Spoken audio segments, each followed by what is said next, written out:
Hello guys, welcome again fresh video of more vehicles. So आज का हमारा topic है हायाबुसा के ऊपर। हायाबुसा को लेके हायाबुसा का क्या स्पेक से कब बनी, कैसे बनी और कैसे कैसे कौन सा जनरेशन चल रहा है उस बारे में जानेंगे आगे। चलिए स्टार्ट करते हैं। तो 1997 में होंडा ने लॉन्च किया था होंडा ब्लैकबर्ड, और ब्लैकबर्ड को काउंटर करके सुजुकी ने बनाया 1999 में लॉन्च किया सुजुकी GSX 1300R यानी कि हायाबुसा। और जापानीज़ में हायाबुसा का मतलब होता है चील, और ब्लैकबर्ड एक चिड़िया का नाम है। जबकि चील हायाबुसा को खाती है, चील ब्लैकबर्ड को खाती है। तो होंडा ने ब्लैकबर्ड को क्रिटिसाइज़ करके हायाबुसा को बनाया था। सो खैर दोनों ही जबकि जापानीज़ मास्टरपीस है, उस बारे में हम लोग कुछ नहीं बोल सकते, तो उनका अपना अंडरस्टैंडिंग है, तो लेट इट बी। तो आइए जान लेते हैं हायाबुसा का स्पेसिफिकेशन क्या है और क्या कौन सा इंजन लगा है और फिर इन डिटेल क्या उसका स्पेक्स है। स्टार्ट करते हैं इंजन से। तो यहाँ आपको मिलता है 1340 सीसी का लिक्विड कूल 4 सिलेंडर इंजन, जो कि मैक्सिमम पावर प्रोड्यूस करता है 197 bhp का एट द रेट 9500 rpm पे, और मैक्सिमम टॉर्क प्रोड्यूस करता है 155 Nm का एट द रेट 7200 rpm पे। तो ये 20 साल का इंजन आपको माइलेज देती है 20 kmpl की कंपनी क्लेम करती है, लेकिन आपको ये रियल टाइम माइलेज देगी 15 से 16 kmpl के आसपास। और इसमें आपको मिलता है DOC का सपोर्ट, जो कि इसका राइड एंड कन्वीनियंट को बहुत अच्छा कर देता है। सो इस बाइक में आपको ब्रेकिंग सपोर्ट में मिलता है डुअल चैनल ABS विद सामने dual caliper disc brake, and पीछे आपको सिंगल डिस्क ब्रेक मिलता है with dual channel ABS। And और भी आपको इसमें देखने को मिलता है speedometer, tachometer, odometer, trip meter, console, pass switch, clock.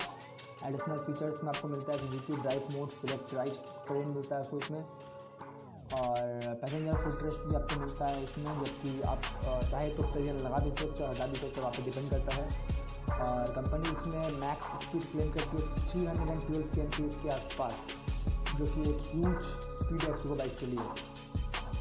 अगर बात करें इसके टायर साइज़ की, तो इसमें आपको टायर मिलता है फ्रंट में 120/70 साइज़ के टायर, और रियर में मिलता है आपको 190/50 साइज़ के टायर, और बोथ टायर ट्यूबलेस है।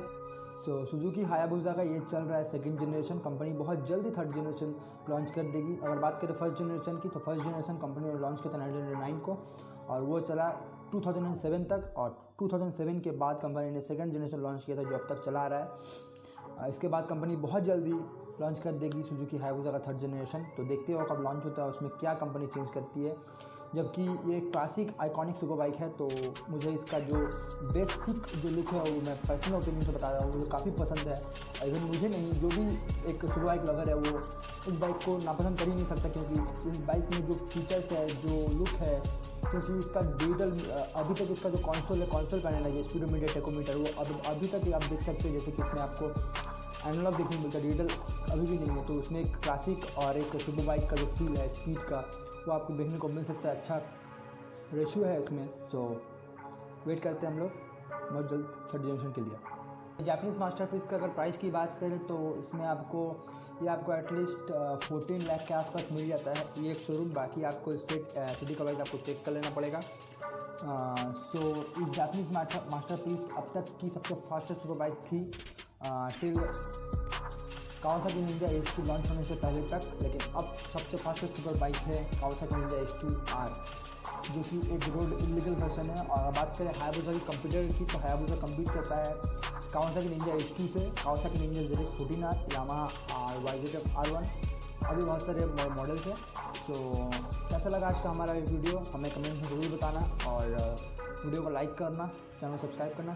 Thanks for watching the video. Take care, bye bye, safe drive, safe life.